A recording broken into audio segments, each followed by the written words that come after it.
बैठक का शुभारंभ किया गया। इस दौरान केंद्रीय कृषि मंत्री और चुनाव अभियान समिति के संयोजक नरेंद्र सिंह तोमर मौजूद रहे। उन्होंने इस बैठक का महत्व और चुनाव में कार्यकर्ताओं की भूमिका को बताया।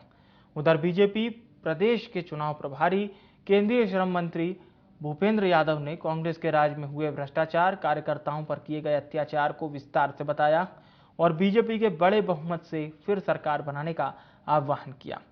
वहीं कैलाश विजयवर्गीय ने राजनीतिक प्रस्ताव रखा तो केंद्रीय मंत्री ज्योतिरादित्य सिंधिया ने प्रस्ताव पर अनुमोदन कर संबोधित किया। प्रदेश महामंत्री कविता पाटीदार ने कहा कि संत रविदास सामाजिक समरसता यात्रा आधारभूत संरचना विकास को हमारी रफ्तार दे रही है। उन्होंने बताया कि प्रदेश के हर व्यक्ति के स्वास्थ्य की चिंता करने के लिए प्रदेश सरकार प्रतिबद्ध है। साथ ही साथ कहा कि सुशासन से सुराज की तरफ कदम बढ़ाया गया है। हमारी सरकार कर्मचारी कल्याण के लिए समर्पित है। भारतीय जनता पार्टी की बृहद कार्य समिति की बैठक यहाँ संपन्न हो रही है। आज की इस बैठक में हमारे नेता भारत सरकार के गृह मंत्री अमित शाह जी मार्गदर्शन देने वाले हैं। इस बैठक में एक राजनीतिक प्रस्ताव भी पास होगा और राजनीतिक प्रस्ताव पर चर्चा भी होगी। ये बैठक निश्चित रूप से चुनाव की बेला में हो रही है, इसलिए ऐतिहासिक भी है, महत्वपूर्ण भी है और रणनीति परक भी है।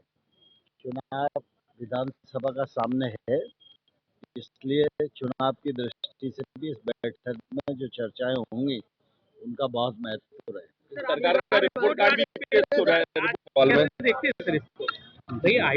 रिपोर्ट कार्ड वही पेश कर पाता है जिसके पास रिपोर्ट देने के लिए कुछ माल होता है। भारतीय जनता पार्टी सौभाग्यशाली है कि शिवराज सिंह जी के नेतृत्व में अनेक वर्षों तक हम सरकार में रहे और उपलब्धियों की बड़ी फेहरिस्त भारतीय जनता पार्टी के पास है। आज अमित शाह जी भोपाल में रिपोर्ट कार्ड को जारी करेंगे और उसके बाद उस रिपोर्ट कार्ड को जनता तक पहुंचाएंगे। कार्यक्रम यहाँ ग्वालियर में हो रहा है, ये रिपोर्ट कार्ड ग्वालियर में भी जारी हो सकता था, इसके क्या मायने? एक दिन में 2 जगह कवर हो, यही बुद्धिमत्ता है। क्या इसके बाद जल्दी दूसरी लिस्ट हो जा सकती है? आज भारतीय जनता पार्टी की बृहद कार्य समिति की बैठक यहाँ संपन्न हो रही है।